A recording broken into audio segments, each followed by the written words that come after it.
Premier quart du 17e hizb.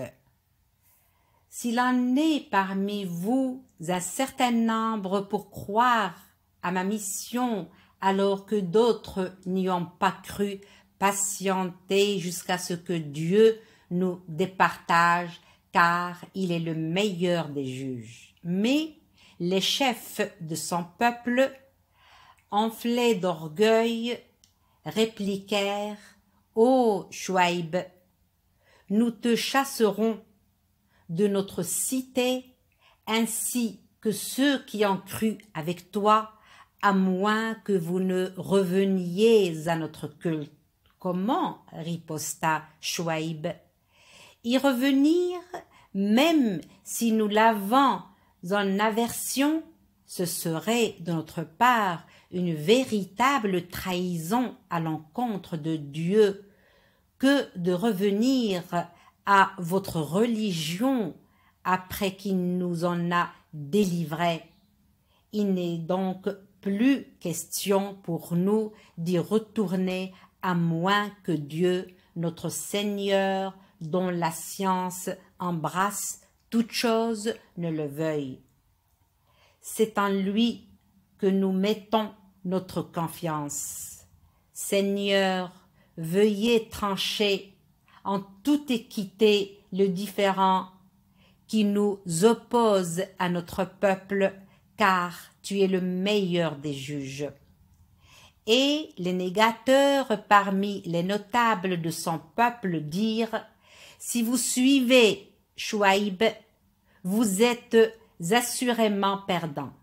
Alors un violent tremblement les secoua. Et le lendemain, ils gissaient inanimés dans leur demeure. Ainsi fut la fin de ceux qui avaient traité Chouaïb d'imposteur, comme s'il n'avait jamais hanté ces demeures. Ce sont eux qui furent les perdants. Chouaïb s'éloigna alors d'eux en disant: Ô mon peuple, je vous ai transmis les messages de mon Seigneur. Je vous ai prodigué les conseils les plus salutaires. Après tout, dois-je m'affliger sur le sort d'un peuple infidèle? C'est ainsi que nous n'avons jamais dépêché un prophète dans une cité sans accabler ses habitants de malheur et de calamité, afin de les inciter à reconnaître leurs péchés et à s'en repentir. Puis nous substituons le bonheur à l'adversité, si bien que, se sentant en pleine prospérité, ces gens-là finissaient par dire: après tout, nos pères ont déjà connu aussi bien le bonheur que le malheur. C'est alors que nous les saisissions à l'improviste au moment où ils s'y attendaient le moins. Et si les habitants de ces cités avaient cru et avaient craint Dieu, nous aurions à coup sûr répandu sur eux des bénédictions du ciel et de la terre. Mais ils ont crié au mensonge. Aussi les avons-nous sanctionnés en raison de leurs péchés. Ces gens-là étaient-ils sûrs que notre châtiment ne viendrait pas les frapper de nuit, en plein sommeil, ou que nos supplices ne s'abattraient pas sur eux en plein jour, au milieu de leur divertissement et de leur plaisir? Se sentaient-ils à l'abri des ripostes divines? Or, seuls les perdants croient échapper à la rigueur du Seigneur. N'a-t-il pas montré à ceux qui ont hérité de la terre après ses anciens occupants que si nous les voulions, nous les punirions pour leurs crimes et scellerions leur cœur au point qu'ils n'entendraient plus rien. Telles sont les cités dont nous te relatons quelques-unes des histoires.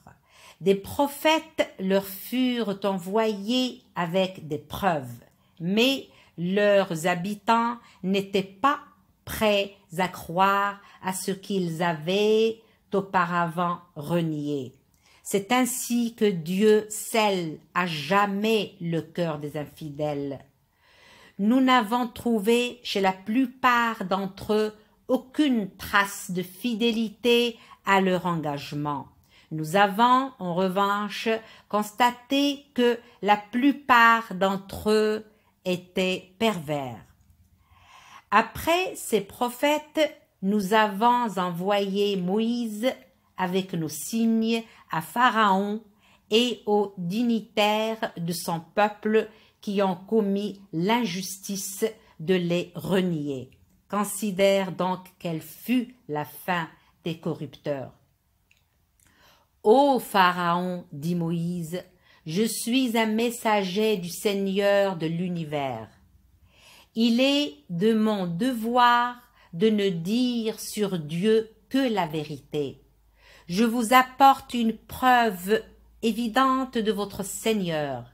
Laisse donc partir avec moi les fils d'Israël. Tu prétends apporter une preuve, dit Pharaon, produis-la donc si tu es sincère. Moïse jeta alors son bâton et aussitôt celui-ci se mua en véritable serpent. Puis il étendit la main et elle apparut toute blanche au spectateur. « Ne voilà-t-il pas, s'écria l'entourage de Pharaon, un magicien fort habile?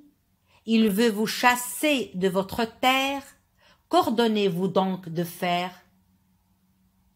Fais-le attendre, lui et son frère, et envoie dans toutes les villes des émissaires pour t'amener tout homme versé dans la magie. » Réunis chez Pharaon, les magiciens lui dirent « Nous aurons certainement une récompense si nous sommes les vainqueurs. » « Bien sûr, dit Pharaon, mieux encore, vous siégerez parmi les membres de ma cour. » Les magiciens dirent alors à Moïse, « Veux-tu commencer ou est-ce nous qui commençons ?» « Commencez, répondit Moïse. Et aussitôt qu'ils eurent jeté leur sort, ils fascinèrent la foule, lui inspirèrent une grande frayeur et déployèrent une magie extraordinaire.